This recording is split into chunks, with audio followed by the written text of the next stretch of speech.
Well, hi everybody. How's the show? Yes, maybe. Okay, good.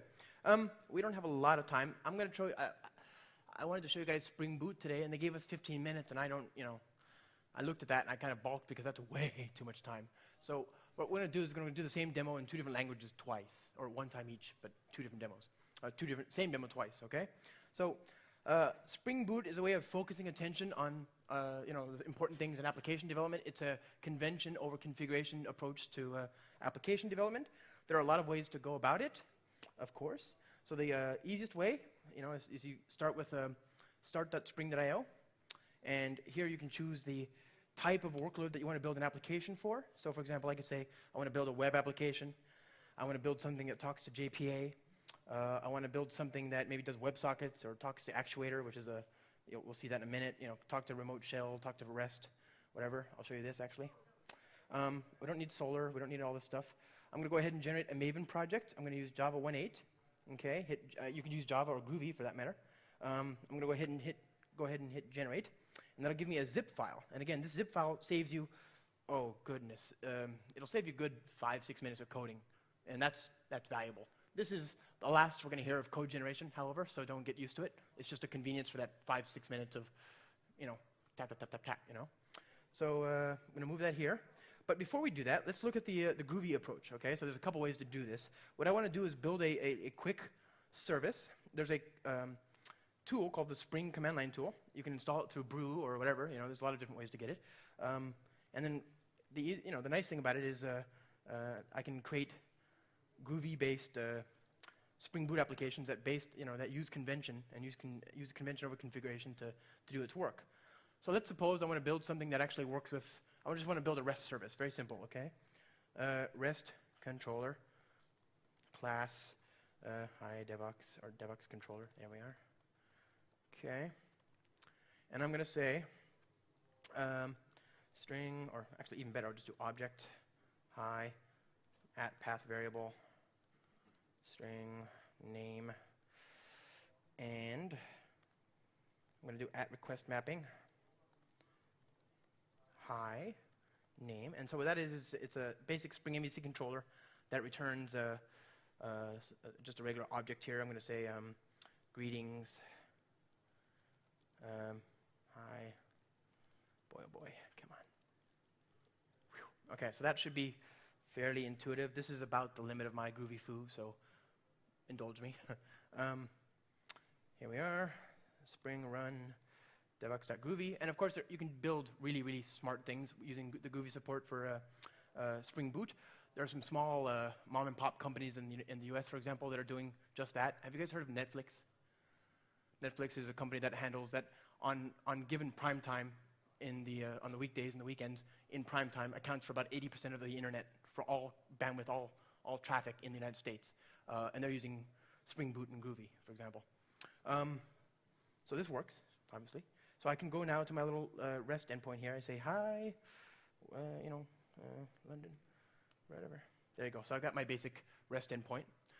I can, of course, extend this, right? So there's a very convenient Groovy language thing called Grab, which is it's like a language-level Maven, if you will, but not to do it disservice by likening it to Maven. It's actually really nice.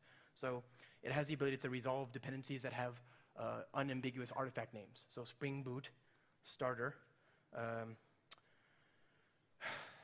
actuator, right?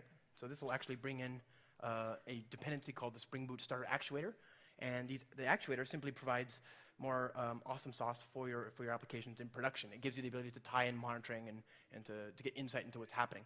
The other thing I want to do is import the Spring Boot starter remote shell. So these are actually Maven dependencies. If you were doing Maven, which we will well in a minute, you'd see org spring framework .boot, then it would be these other ones, right? So these are all prefix, but it's resolving it by the artifact name, and these are unambiguous.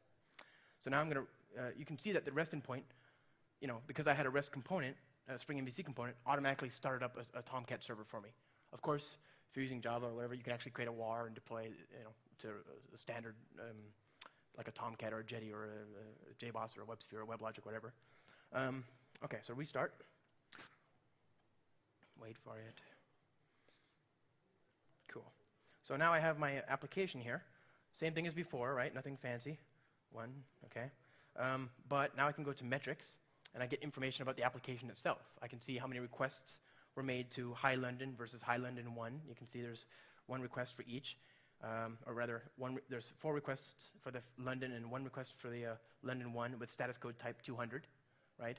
I made 1 request to / metrics with status code type 200, you know, etc. Even better, if I go to the command line now, I can go SSHP, this is the port, 2000 at 127.0.0.1, and then the password will have been emitted on the console here. So I can use Spring Security to tie in this authentication and all this stuff to my identity provider, like Kerberos or PAM or CAS or LDAP or Active Directory or whatever. But by default, since I haven't done any of that legwork here, it'll give me a password on the shell, which is good, convenient. Paste that in, and then that gives you the crash D shell. And I want you guys to pay special attention to the ASCII artwork here. We worked very hard on this. It's important. The hipsters demand ASCII artwork today. They won't use it otherwise. So you can say, okay, well, what's up? Help. So you ask for help, and then I can say system type, system prop ls, for example, gives me the properties. I can say Java type java.lang.string. I get the reverse assembly. I can do metrics, right? So the metrics are there as well. All the stuff that we know about is all there as well. I can also do, my favorite one is this guy right here, dashboard. Dashboard is basically Java top, the top process is in Java. It gives you access to all your memory as well. You can see what's happening here. This is rendering a little weird because of the monitor size and all that, but you actually have metaspace being shown here. This is the Java 8 successor to PermGen. In Java 6 or 7, you'd get PermGen, so it works in all these different environments. Okay, so that was groovy. I think that's groovy, pretty groovy. But we're going to actually go back and do it the old-fashioned way, with roll up our sleeves and forego the conveniences of a nice language. Got this. Here's devox.zip. I'm going to unzip, and I'm going to open this thing up and reproduce the same example inside of IntelliJ. Remember, Spring Boot is a convention over configuration approach to building applications based on lots of things, not the least of which is the presence of beans in your application context, the types that are in your class path, whatever, right? And you can extend this. You can provide your own auto-configuration classes. But basically what we're doing is we're looking at your environment and saying, oh, well, this guy's got a Spring MVC controller. He must need embedded Tomcat. He must need the Servlet API. He must need Spring MVC and support for file upload and for support for all this other stuff, right? So desktop, go to Devox here, open this guy, go down to the back here. So this is, again, this saved me a good 5 minutes of typing, which in a quickie is kind of a big thing. The parent build here is it's a parent POM that points to Spring Boot starter parent 1.1.1 release. This in turn depends on a bunch of dependencies that are all managed for you. So Commons GBCP, the Commons collection, Code Helm metrics, Hornet Q, HSQLDB, Joda, all this stuff that you might want to use. We've tested and integrated a well-known set of versions. You can override any of these by specifying, using all the usual dependency management tricks like dependency management and exclusions, and changing the property would even do the trick, But by default, we provide a working set. And the nice benefit of that is you don't have to worry about it defining the specifics here in your code, right? You can actually just define the dependency and not worry about the rest. Of course, it's just Maven, so do whatever you want. So Spring Data REST, Spring Data JPA, the actuator, and Spring Boot Starter Web is here. I'm going to go ahead and do the Java equivalent of what we just did, a little bit smarter. So here's public static void main. The entry point is one line, spring application.run. This creates an application context. It's going to look at the component and find an @enable auto-configuration class. With that in place, I'm going to go ahead and create a JPA entity. I do this demo. We'll do something special here. Person. There you go. I switched it up a little bit. So private long ID, private string. Come on. This is the hard part. Constructor, you need this. Thank you. You need another constructor for nothing. I need a JPA ID @generated value. And I'm using Spring Data JPA, but there are equivalent modules for MongoDB, for Cassandra, for Redis, for just about anything. Elasticsearch, Solr, whatever. What else? Oh, I need a toString, otherwise this won't be no fun at all. So I'm using Spring Data here, but again, I don't have to configure it. It's just sort of set up for me with common sense defaults. I can also define repositories using Spring Data, so person repository. Come on, extends JPA repository. And I'm going to say person, wrong, okay. And then I'm going to go ahead and import Spring Data REST. I'm going to say REST repository, okay. And I'm going to import the Spring Data REST MVC foreboding red signal in this timer here, down to 5 minutes. Will he do it? Will he make it? We'll find out. Okay. So I've got a repository that handles basic, CRUD style manipulation of the database, create, read, update, delete, etc. I can also do queries like this. Find by first name, string name, right? Whatever. And this generates a query that's equivalent to select all from person where first name, first underscore name equals the parameter that's passed in there. Actually, I'm going to go ahead and promote person repository to a public type here, because that's how I roll. And then, again, I can do this a lot of different ways, but for convenience, I'm going to go ahead and create a data.sql file, which will be looked at by convention, and it'll be run when the application starts up. So here we are. Values. Okay. Yeah, Stefan. Our pal Stefan. Okay. I don't know. Jürgen. Spring Framework lead, Jürgen Holler. He might as well join the party. Doctor. His first name is not actually Dr. Sire, but I'm going to call him Doctor.